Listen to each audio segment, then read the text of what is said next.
All right, good afternoon, everyone, and welcome again. At the beginning, thank you so much for sticking it out so far. We assure you this is the last session before we break for lunch, so hang in there. And as I welcome all the esteemed panelists for the session on regulatory roadmap for the CV industry. So before we begin, maybe I can quickly do a round of introduction from my left to right, requesting everyone to talk a little bit about your organization, your mission, and then pass it on. Thank you. Good afternoon, everybody, and thank you, CVF, for giving me this opportunity to be present in this panel discussion. Just a small, quick brief about myself. So, I have been in the commercial vehicle industry right from the beginning of my career, and done so many things in terms of, and all in my career has been in the R&D area, in the product development. And my last stint was in Tata Motors, where I had head of commercial vehicle engineering for almost 16, 17 years. And after that, I have been now advisor to Tata Autocom in the areas of EV domain as well as new technology and product development. Okay, just to introduce myself briefly, I am Sarvesh Mahajan and I am a Chief Platform Head for Buses division of Mahindra and Mahindra. And I am attached to CV industry since last 23 plus years and worked on many platforms like Tata S or Maximo or many other the platforms, even on the Skoda side also. So that's a brief introduction of me. Over to Good afternoon, everybody. Myself, Bal Malkeet Singh. I am representing the Road Transport Fraternity as an advisor and the former president, All India Motor Transport Congress, which is the apex body for the trucker and the transporters. And my company operates in the name and style of Bal Road Lines. In addition to that, I am the executive chairman of Maharashtra State Punjabi Sahit Academy, Government of Maharashtra. Thank you. Good afternoon, everybody. I'm Rashmi Urdhvarishe, former director ARAI. I have about 4.5 decades of experience in regulations, in research, and homologation and testing. Post-retirement, I am on the board of various automotive companies, and I continue to work on the areas of my interest: electric mobility, green mobility, safety regulations, and several other topics. Thank you. Good afternoon, everyone. My name is Ashok Deo. I am a senior researcher working in ICCT. ICCT works in the domain of fuel consumption standards, and globally we have been working a lot with the policymakers and helping them in drafting fuel consumption standards that could help them in meeting their climate goals. So yeah, thanks. Good afternoon, everyone. I am Mitra Sen Verma, Director at Bureau of Indian Standard. BIS is a national standard body that is responsible for formulation as well as custodian of national standards. I am working in Transport Engineering Department that is responsible for formulation of Indian standards in the field of transportation sector. Thank you very much.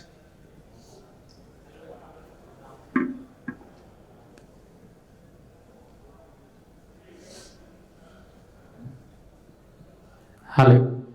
So good afternoon, everyone. I'm Ayush Loya. I'm into electric vehicle commercial business since 2015. We started Loya Auto way back in 2008, purely into electric vehicle business. Currently, we have portfolio of electric three-wheelers, L3, L5 category, both in passenger and cargo. We are one of the oldest people in this sector, and we are coming up with products under brand name Loya and Yuta. Thank you. Good afternoon all. I'm Sachin Deshu. I'm from ZF India. This is my 26th year in the industry, largely in the commercial vehicle industry. Most of the time I spent in engineering, and I'm associated with regulations as well. I represent ZF India in various regulatory forums also. Currently, I'm interested with panel convener responsibility also for AEB as well as lane departure warning system for India. This is us. All right, thank you. So we have a full house, and to the audiences, after the session, we are also going to open the house for Q&As. This is a rare occasion where you find so much diverse talent in the same room, so please feel free to ask your questions later and you interact with them as well. All right, so kicking it off now, since the session is on regulations and how they are going to evolve, maybe we can begin with a quick and light-hearted question to warm up. So, if you were to introduce one regulation that would make these CVs more enjoyable for drivers, what would it be? Maybe we can do a quick rapid fire starting with you. I think the regulation which will make the driver happy and the owner happy, that will be the best one. So quickly, if I would have to say that what regulation we should bring in, on a fast track is basically the ADAS one, because I feel that it is going to make, a driver very safe while reaching home back, where the family is waiting for them. And that's most important regulation, which I would feel that, we should bring it on very, very fast track. First of all, I would like to thank the organizer for inviting me for such an important panel. It is my pleasure to be associated with CVF since its first edition, and my congratulations to the organization and my best wishes to them for the future. And very rightly, the most important regulation should be how the driver will be happy. I would like to start a nation that values its drivers is a nation that moves forward with strength and dignity. Let's build policies not around the vehicle, but around the humans who drive them. So, what I suggest, there should be a mandatory rest places across the highway. It is a long-standing demand of the Road Transport Fraternity, which recently, during the last Lok Sabha election, our Honorable Prime Minister has announced that around something 5,000 rest places will be built across the national highway, and we suggest that the rest zone should be built every 200 kilometers with a clean washroom, food courts, and proper hygienic facilities should be given to them, and to maintain there should be a public-private partnership model should be adopted. And what I suggest that there should be regulatory work hours for the drivers, that is 8 to 10 hours, and use of the technology, that is the GPS, to monitor compliance, ensuring safety and driver health, which the industry has already adopted, because we feel that the road safety is the prime issue, and we see that our drivers don't fly more than 8 to 10 hours in a day, and there should be a frequent stopover to avoid fatigue. And driver cabin, as rightly it has been, the new norms have been effective, that is air conditioned cabins. However, the cost of the road transport fraternity will go up. There will be comfort to the driver. But then again, when the driver stepped out of the driver in extreme heat and the temperature of 45 degrees, there should be a rest places for them. The adjustable seat belt, low noise interior, and the cabin should be comfortable. It should not be a working toll. And what we propose here is that the government schemes for the drivers, a social security or the health scheme should be provided to them, because they are the backbone of the economy.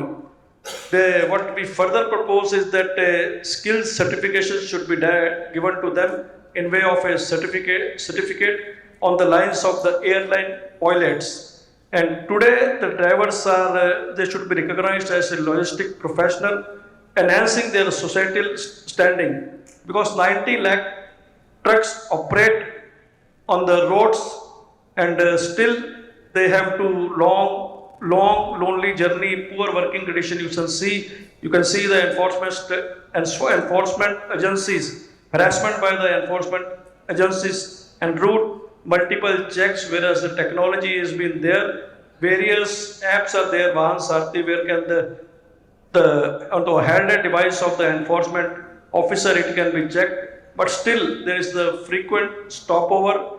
They should be recognized as a most important player in the entire transport logistics system. And with this regulation, we hope that the quality of life will improve and most people will come to this profession. A happy, a healthy driver ensures safe road, timely deliveries, more resilient logistic works. Thank you. Thank you. And for the rest of the panelists, we will do this very quickly and then we'll delve to the longer format questions. Sorry. Sir ने तो पूरा everything I think we covered, so not really anything specifically I would mention. But you mentioned enjoyable. I would put it or rephrase it as much more meaningful to the society, much more safer. One single regulation which I can think of is controlling and actually enforcing control of overloading. That would make a big difference to the operators. Thank you. I would say any regulation which helps in saving fuel would be helpful, because most of the drivers, they are not the owners of the vehicles, and the money that they earn is from the operation. So anything that supports it, that regulation should be helpful for them. Yeah, if we talk about the enjoyable things, of course we can provide some facilities like cabin air conditioning kind of things. We can provide them so that they can operate it efficiently, as well as they can go longer period of time, and they must be happy while driving. Thank you. I would suggest, because I am from a three-wheeler industry, we connect the last mile dot in the complete automotive segment, where we service the customers. So safety is the most important factor, which need to be improved further in L3 category and L5 category vehicles. The category was opened up very nascently in 2016-17 when a lot of Chinese vehicles were applying. But still, safety is one thing which is still missing in the segment. So new regulations need to be brought into that segment so that the vehicles are more safer and both customer and driver feel safe while driving and going from one point to another. I would say technically a crash compliant and an ergonomic cabin, that kind of regulation. This is on the technical part. But other element could be how to make their voice heard in the complete ecosystem of these regulations. Probably by spending a day per year in driver's life or his shoes. That can be a thought-provoking process which might make them a mainstream of the regulatory framework. That kind of regulation might help. Right, thank you. And also ironically, when I was drafting this question, when I thought of enjoyment for drivers, the thoughts which came to my mind were probably mental health related, some regulations which could ease their fatigue, as Mr. Singh also pointed out, they face a lot of short end of the stick, let's say, when it comes to their day-to-day lives. So dignity of labor or occupation related ergonomics, maybe some of those thoughts. But yeah, it again I think boils down to a lot of technology and other peripheral areas. So that's perfectly fine. Now let's dive into the agenda of current regulations shaping the future of CV industry. And let me direct this to Mr. Singh.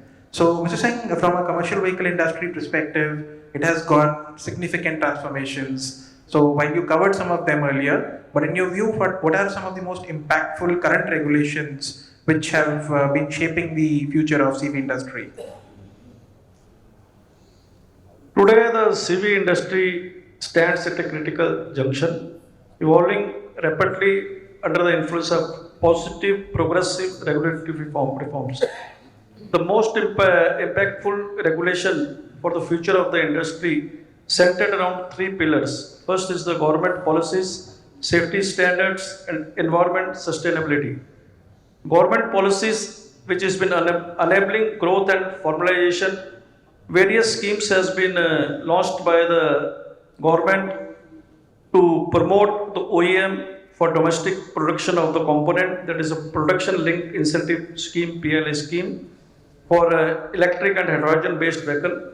Scrapping policy will be enforced shortly to scrap the outdated vehicles which are polluting, and this will boost the CV industry. Digitization, FASTag, integration which has improved the toll collection, tracking and fleet management. There is the Gati Shakti National Logistic Policy aiming at multi-modal logistic parks, streamlining transport infrastructure to improve efficiency. Now, safety regulation, that is saving the life on the roads, for which mandatory ABS, speed limiting device, airbags in certain categories, safety cabins for heavy commercial vehicle, especially for the heavy commercial vehicle and buses, driver working hours, which I have stated earlier, and AIS standards. And then the environment regulation is steering toward sustainability, the transformation from BS5 to BS6, a landmark leap to our cleaner emission, aligning India with global standard. Now we are talking about the alternative fuel, that is the CNG, LNG, electric CV incentives, and for which the carbon credit EPR models has been launched, greener tax for the older vehicle, for discouraging the use of high emission vehicle, and funding polluting control initiatives. Now, what are the way forward? The way forward is that the uniformation of the taxes, permit and fitness, which will ease the interstate movement, in retrofitment and tech upgradation. It should be invertised so that the small road transporter should get benefited and entire road transport community should benefit it. There should be public-private collaboration for the infrastructure like charging station, parking bays, and again I repeat, rest zone for the drivers. Data-driven governance, which I earlier stated, Vahan, Sarthi, AI-based enforcement for regulatory compliance and policy decision. So now the CV industry is no longer a backbone of logistic. It is a benchmark for resilience, innovation and sustainability. So now regulation should not be for control, it should be for safer, greener and more efficient future. And as a stakeholders, it should be our intent, and what we are talking, it should be implemented on the ground level. Thank you. Thank you. Very interestingly, you touched upon EPR and circularity. So I think that's one agenda hopefully we'll also touch upon later. So talking about balancing innovation and practical needs. So I think all of these areas which we discuss upon, ultimately someone has to pay the price for it and someone has to develop it.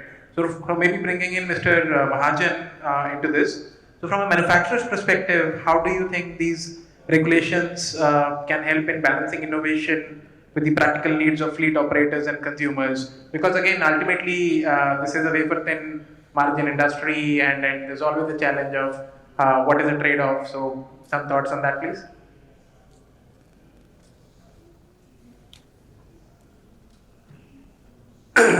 Well thought questions, Harsha. I think it's very well drafted, because there is a challenge we had been hearing since morning about EVs and different kind of fuel technologies coming up, and the cost going up in terms of the product, which ultimately someone has to bear across the society. Okay, either a person who is the end user to use it in terms of like say Amazon deliveries or Flipkart deliveries. So the user who is going to buy those items, basically they are going to pay some price. So it's a contribution, like across the society, the price is to be contributed by all the people. It cannot be just one-sided, paid by user only. Otherwise, users also will start going back to the other thought process, and again that whatever the trend or you can say the motion which we have got into your the kind of e-shoppings and all that will further curtail down. Otherwise, that will be happening. So I think that should be one of the question today in the society, that who will pay the price of all this kind of innovations which are happening. But look at that innovations, that how it happens through the regulations. Innovations happens much ahead of the regulations. If you ask me, ABS, like anti-lock braking system, which is not yet compulsory for our CV industry. If you ask me, 1978, Mercedes-Benz used that innovation first time in their cars. Okay, we are far away from that and sitting today and talking ABS as a regulation, upcoming regulation into commercial vehicle industry. What's going to happen? The cost impact, what kind of cost impact, and how much it is. Like in a price of TCO, if you talk about that the fuel prices over the 8 years about 25 lakh rupees a year and so what we had been hearing since morning. If you look at that price, product price increase because of that ABS is hardly anything. It does not contribute at all to that, the fuel cost which is growing up, or like, the kind of economy we should get out of the vehicle running. That's far away. Like the ABS cost is hardly anything. If I define it, the cost level of the part would be around 8,000 rupees, 9,000 addition to the vehicle, which will end up in, MRPs to 20,000, 25,000. Does that 25,000 makes a huge difference? Or does that innovation of ABS, which is there in part of our society, which is going to make our drivers safer to reach back home in time without, major issues, is that important for the society? So we have to prioritize as an overall society, overall system, that what we should do. The good part is that a lot of safety regulations which are there in other part of the globe, we are now taking very seriously. Like we are taking automatic emergency braking system. Take it that as example. It's a very important regulation. Okay. It may add up some cost to the product. Definitely, that affordability will become a challenge at the end of the day when the fleet owner looks at that 400 vehicles to bought it.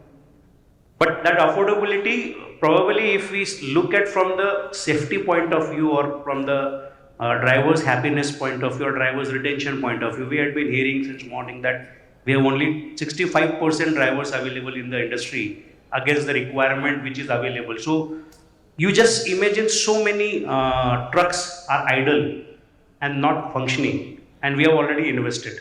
The fleet owners have already invested, and the trucks are lying in their yard because there is no drivers. So why the driver require a passion.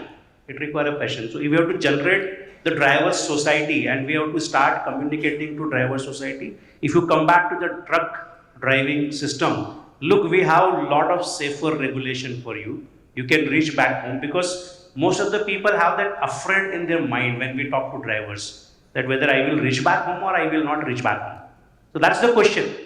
So that's how the government has started taking good action, and I appreciate that ABS and all those are coming up and line up. ADAS is one of the very good initiative taken by the government as a regulation which is upcoming. I think very fantastic regulation. It can, it can even give you insight while driving on the driver's seat that, come on, I'm feeling drowsy, I have to stop, or I have to park somewhere. So that kind of regulations are coming up very, fast manner. Of course, that what we had been talking since morning, affordability of that. The TCO is the real challenge. So if you look at the cost increase by this, regulations, it's much lower than what TCO contribution could have been.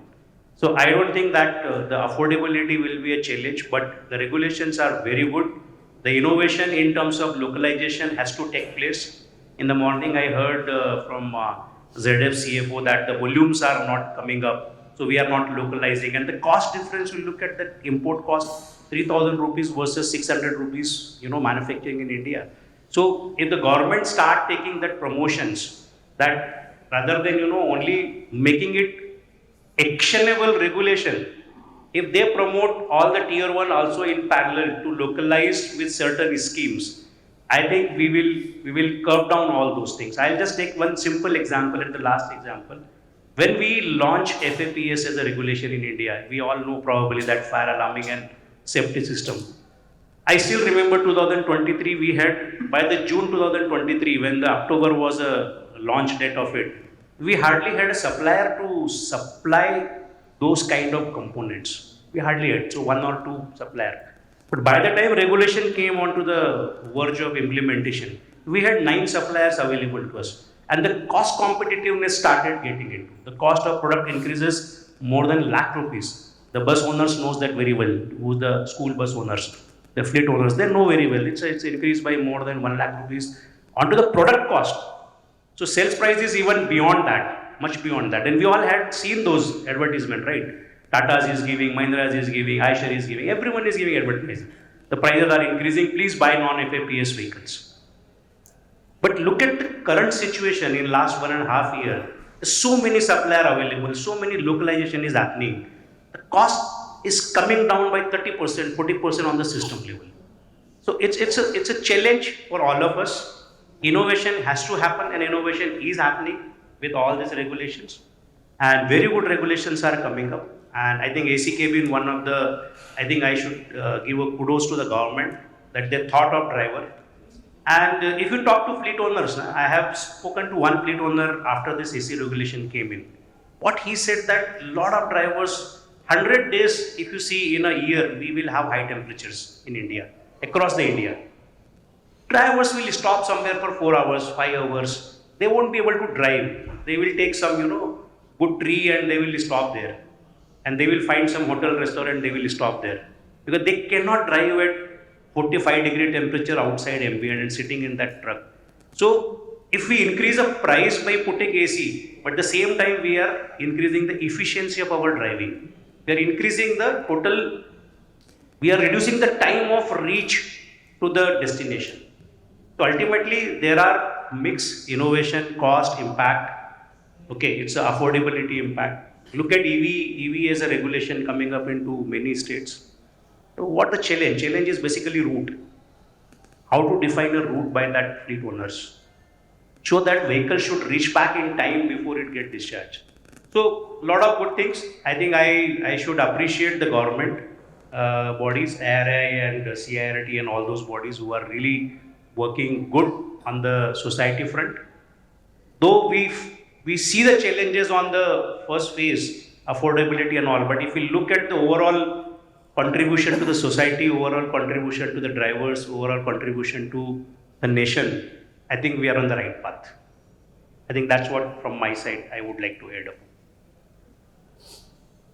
But thank you, and very interestingly, as Mr. Singh also pointed out, the fatigue of drivers, and I think it's very basic. When we look at when we purchase passenger cars, for instance, there are at so great lengths manufacturers go, whether it's on lumbar support, massage, ventilated seats, and so on and so forth.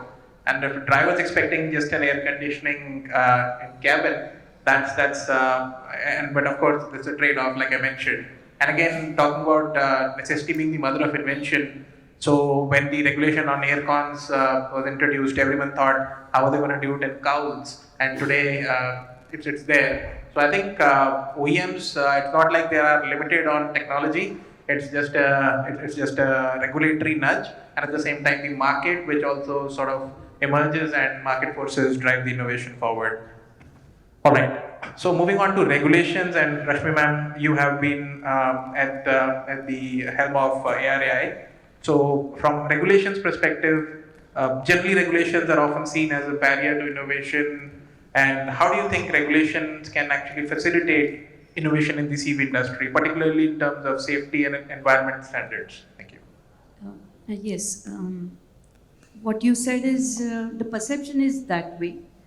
I would kind of put it in the right perspective. The regulations typically provide a platform, common platform. They ensure that they are technology agnostic.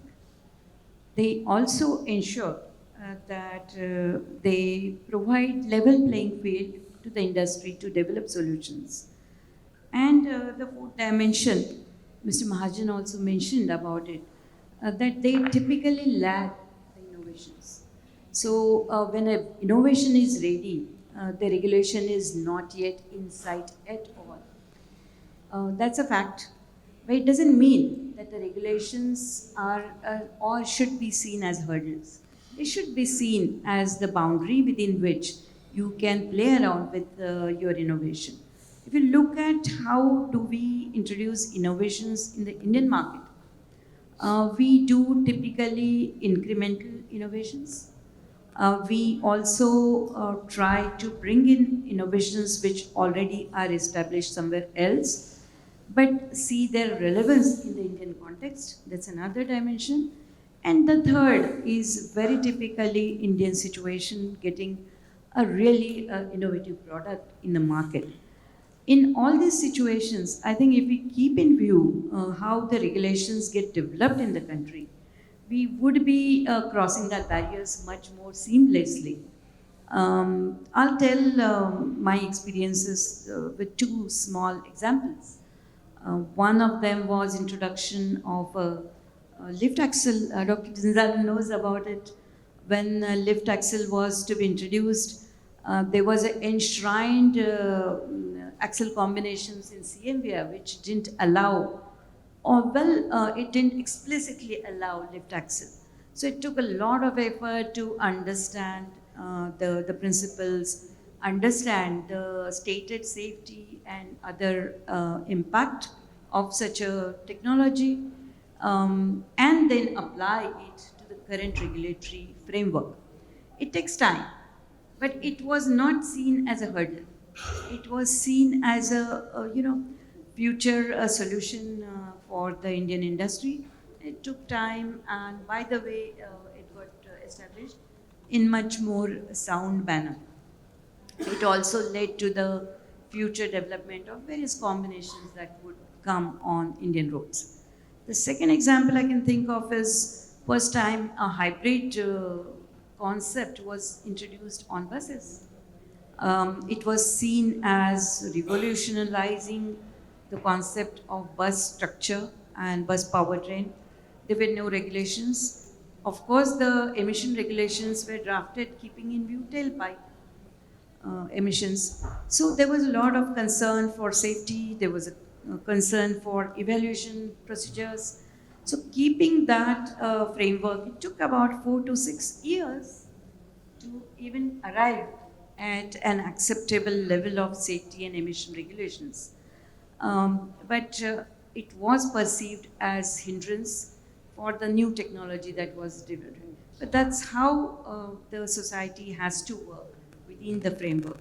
I would put it very strongly that we should take out of our minds that regulations become hindrances. Understood. Thank you. And very rightly said, the regulations can be enablers, and I think it's just about perspective shift. Case in point, maybe the example of, let's say, tachograph or electronic logging devices. Overseas, it's a mandate. Every driver has to log in mandatory driving hours, and after which there's a fatigue indicator and they cannot drive any further. So I think that's something which a lot of OEMs in India today who are exporting are doing it for Indian market, and very soon Indian drivers should have access to it if we need safer roads and better quality of life for drivers. So I think regulations and innovation have to work hand in hand. But of course, again, it's a question of whether the consumers are going to pay for it until regulators mandate it to do so. All right. So with that, moving on to a question on regulations supporting the shift to EVs, and this is for Mr. Deo. So from ICCT's perspective, how can regulation and innovation coexist to accelerate the shift to EVs and cleaner fuels in CV sector? Yeah, the regulation play a very important role in bringing in the new technologies, especially the EVs and the hydrogen, the CNG, the LNG. And the important thing is that the regulation should also be made in a way that these technologies can be incorporated very easily. Today we are talking about the commercial vehicles, and in India the N2, M3, M2, M3, all these vehicle categories, they have a very basic kind of a regulation, what we call it as a MEP based, a minimum efficiency performance based, or a per vehicle standard. So now these standards, what requires is that each vehicle has to meet a certain efficiency level, but it doesn't incentivize the alternative technologies. So there is no provision that how, even if a manufacturer want to bring in an EV or a hydrogen technology based vehicle, how can he be incentivized? What kind of a benefit can he get? Because anyhow, he is investing a lot in the R&D infrastructure, setting up the production line. So some kind of incentive needs to be provided. And regulation is one of the best way of bringing it. We have seen in many regions like Europe, China, and US, where all these alternative technologies have been incorporated into the fleet very effectively through the regulation. Now, the present regulation, which is MEP based, needs to be shifted to a higher level, what we call it as a CAFE based. So, the corporate average fuel economy, what we do is a fleet averaging is allowed within the fleet. So, it allows the low efficiency vehicles to be sold. At the same time, even the alternative technology vehicles can also be sold. So, it is very economical for the manufacturer. They can still continue with their diesel variants as far as they feel it economical or there are customers to buy. At the same time, they can have certain fleet of EVs and the hydrogen based or LNG based vehicles, which they can do the fleet averaging and still meet the stringent target that the government can set. So this is one of the need of our kind of regulation that the policy makers needs to focus, and they are focusing right now. So, I mean, as we speak, there are discussions going on among the policy makers and that how the CAFE can be brought in the HDV segment as well as in the N2 vehicle segment. So yeah, so this is what I have to say right now.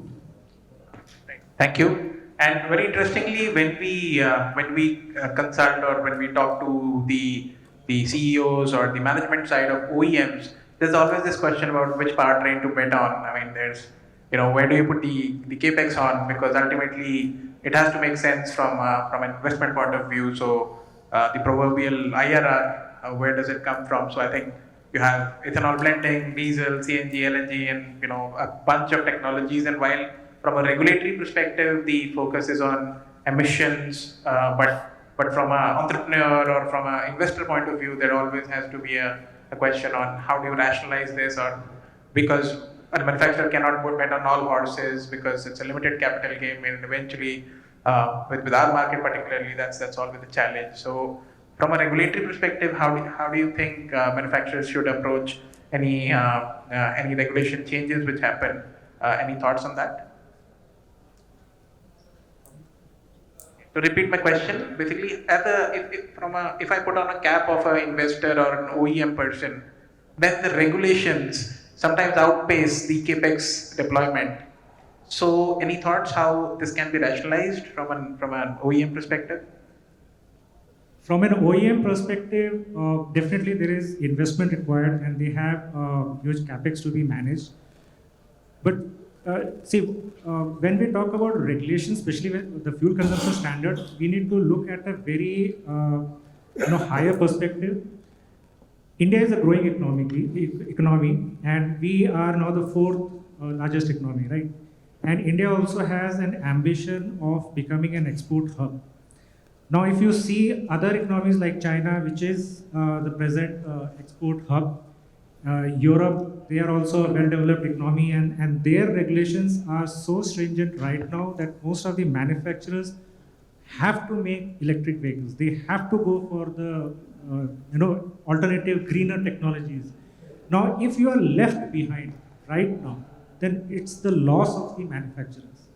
Because if you are having an ambition to grow in the coming years, then this is the right time that you have to invest. You have to invest in the technologies, you have to gear it up, and you have to also compete with regions which are already 5 years or 10 years ahead of you. So I feel that we should not be wasting any time. Yeah, definitely manufacturers have to invest, and they also have the global ambition. They should look at the global market where they can sell their greener vehicles, and that's how it will become a very profitable, point for the manufacturers that invest today in the greener technologies and in cash in future when you sell your greener vehicles across the globe. Understood. Thank you. So it's a long horizon game, maybe not quick payoffs. Got it. So moving on to Mr. Mitra Sen Verma, from a BIS perspective, how do you see standardization, especially in organizations like yours playing out a role in ensuring safety and interoperability among CV platforms? या thank you so Bharat का रहने वाला हूँ, भारत की गीत सुनाता हूँ. So I am from the standardization organization. So BIS is a national standard body. So in my opinion, and may other panelists or members will also agree on it. So standardization is the plays a foundational role in safe and seamless adoption of these CVs technologies. As far as the BIS is concerned, of course, with the help of our various stakeholders like various ministries, government department, testing agencies, then R&D organizations, manufacturers, then consumer organizations, they are sitting together and developing a good document that is called as an Indian standard. So by formulating a good standard, giving a good technical requirements, of course, it will help us for the safer as well as reliable, interoperable standards or requirements for the transportation community. Of course, if we talk about the BIS is having various division councils like Transportation Engineering Division Council, TDC, again Electrical Division Council, then Electronics and Information Technology Division Council, then CED, we are having the Civil Engineering Division Council. With the help of with the close coordination with these departments, we are developing the standards which are very relevant to the industries and can be acted upon.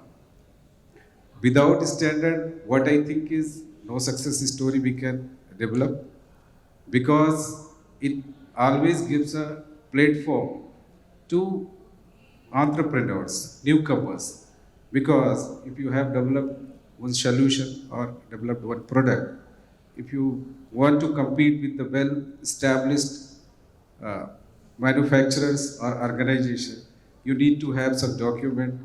Behind that, you can say that my product is also compliant with these requirements, what they are complying.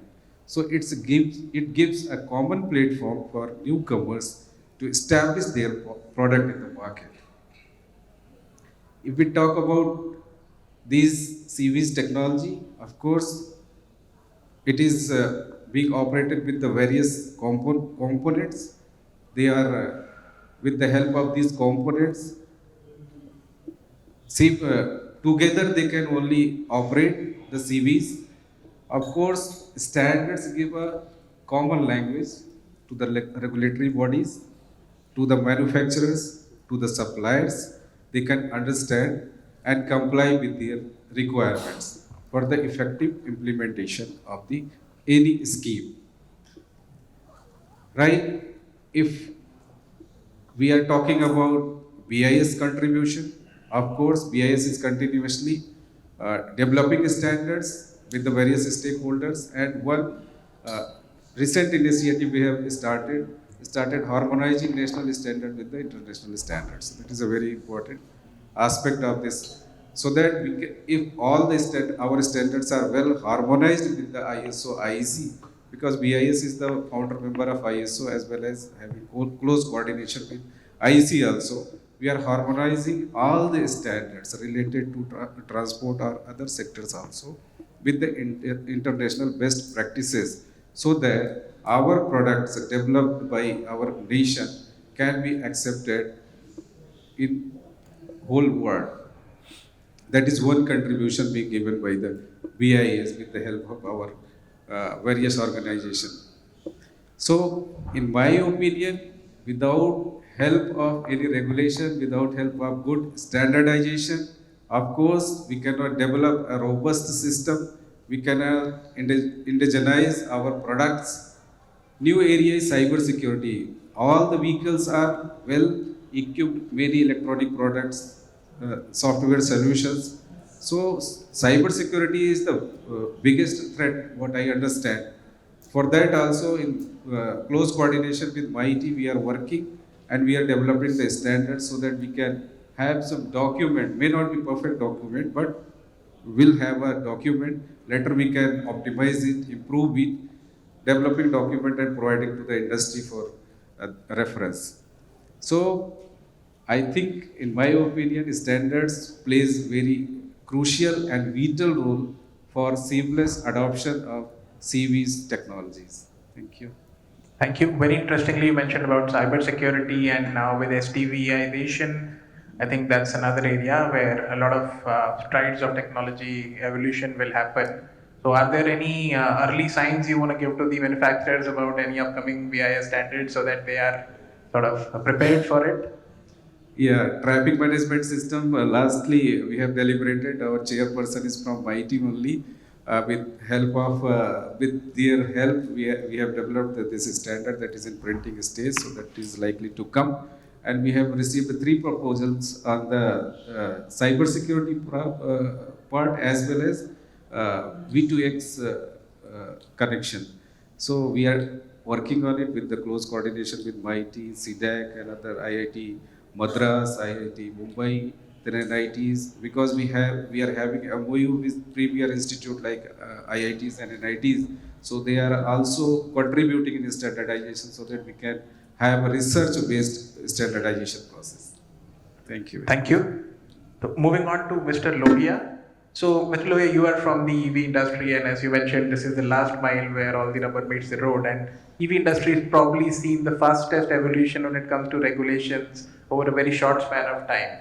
So, in your experience, what kind of clarity is most needed, and how to ensure that these technologies are safe, efficient, and also well integrated into the market? When I say well integrated, I mean they have to be in sync with what the consumers want at the price points that you negotiate a contracts on, and at the same time ensure that we are in sync from a global development perspective in India also. Thank you. So, in electric vehicle industry, very rightly said, the evolution has happened very quickly. If you see in last 5 to 7 years, we have many regulations which has come into system, AIS 156, BIS standards. Few of the standards which are very common with that of IC vehicle industry or gasoline vehicle industry. Apart from the areas which we see, the thing which is missing, if you see in electric vehicle, especially last mile vehicle segment, there's not any long-term visibility when it comes to policies and regulation. If you see, even AIS 156 was implemented, the industry OEMs got hardly 6 months to get it implemented. And it was so stringent that even the vehicle homologation process has to be implemented, and the subsidy framework which was already implemented has to be integrated with the policy. So those are the areas which need more clarity and time if you want the effective, better utilization of technologies. That is one part. Apart from that, if you see in the last mile segment, one area which is still plays a very important role is I'm here not talking or referring to OEM side. I'm referring to the consumer side, whether it is a fleet operator, last mile delivery operators, or an individual. The policies are still, a lot of things are not clear or not implemented. Whether you talk about battery swapping policy, it was supposed to come into the system like 3 years ago, but we are still waiting for that.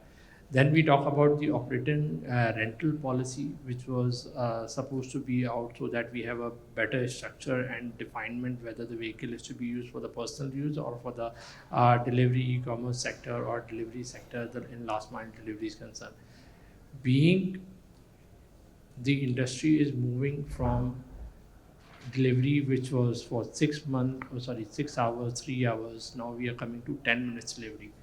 These kind of things, standardization or things of regulation policies are very important on a phase if you really want that we have a clear-cut definement who is a vehicle or a driver is for personal use or it is just for our delivery use.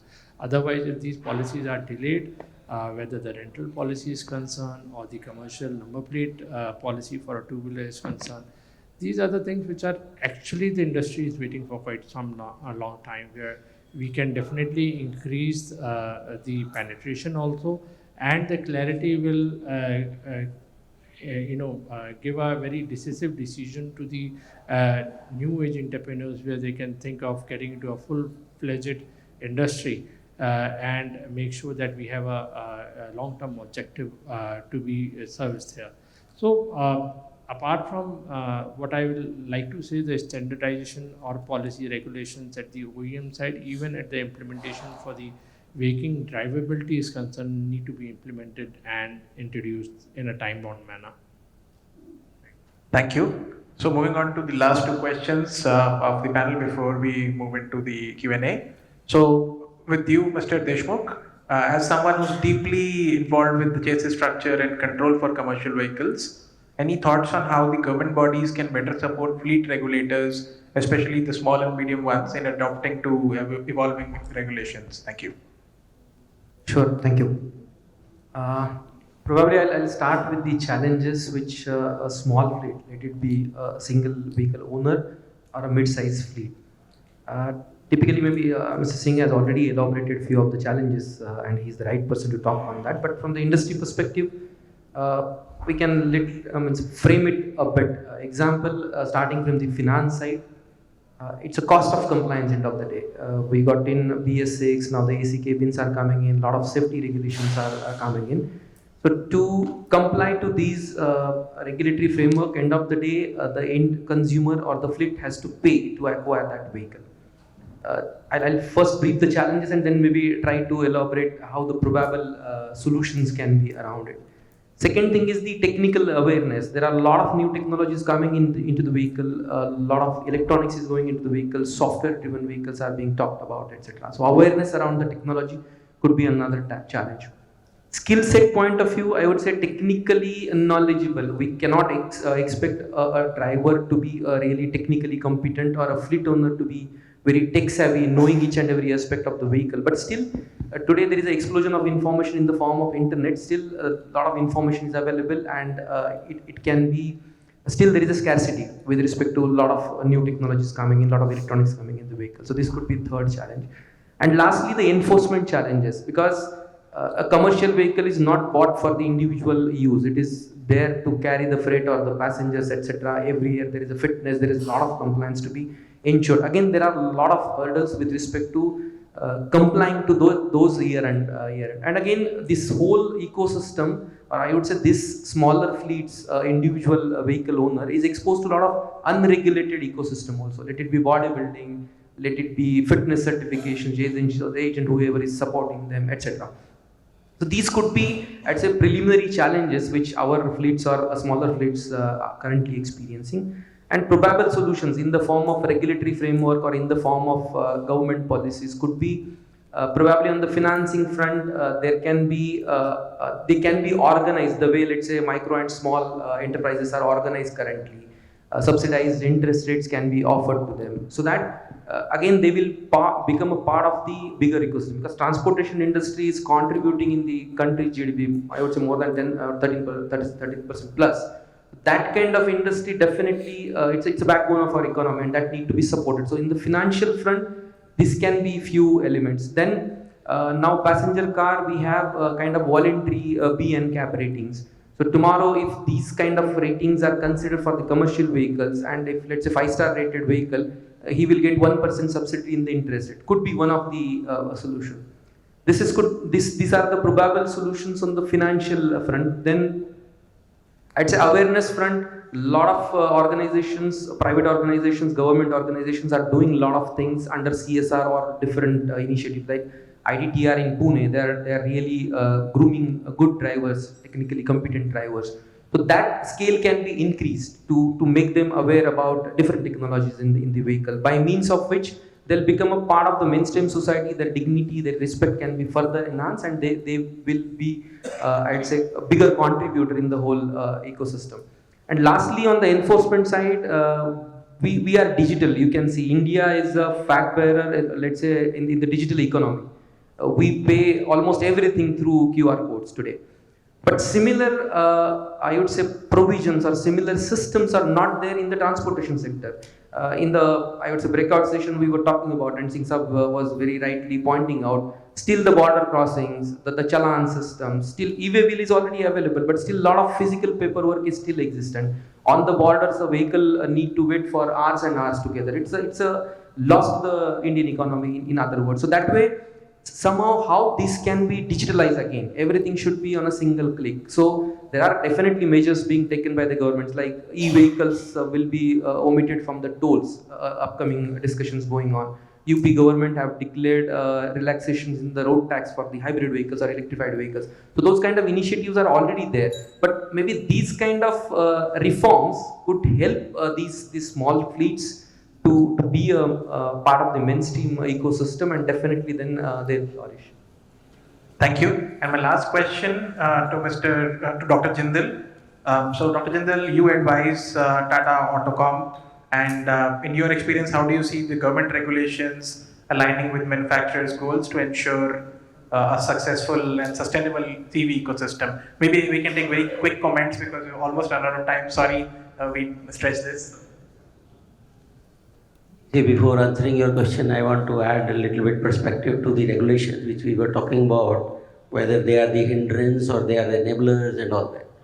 You see, the way, actually the problem in probably with us, all of us in OEMs or even in the component industries, that most of the time regulations which we are required to meet are already probably existing somewhere else, and we are just wanting to implement that, without even getting into the depth of that, why this regulation was introduced, how it was introduced, what was the technology behind it, what time it took to develop that technology. We are not there. We have not been doing that. That is why people just understand this as an hindrance, and it is a cost. Actually, if you ask me,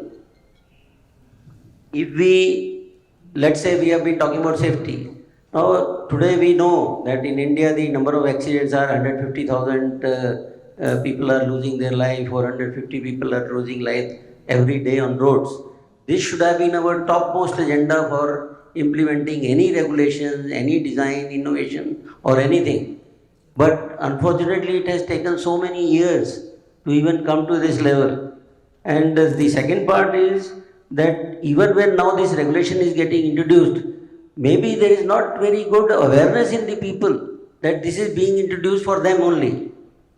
Because it is being discussed only in the OEMs, component manufacturers or all, everybody is saying what are the challenges in introducing ABS, what is the challenge in having components for that, introduction of ADAS, radar or LiDAR or cameras. So these we get bogged down into all these things.